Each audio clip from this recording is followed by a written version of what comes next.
First, let's check your iPhone settings to ensure everything is configured correctly. Go to Settings and scroll down to Accessibility.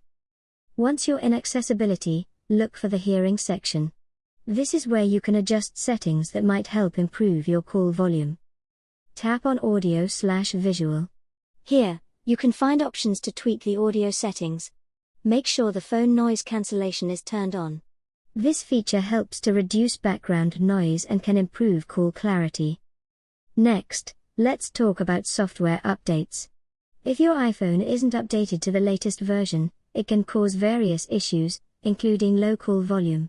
To check for updates, go back to Settings, then tap on General and Software Update. If there's an update available, make sure to download and install it.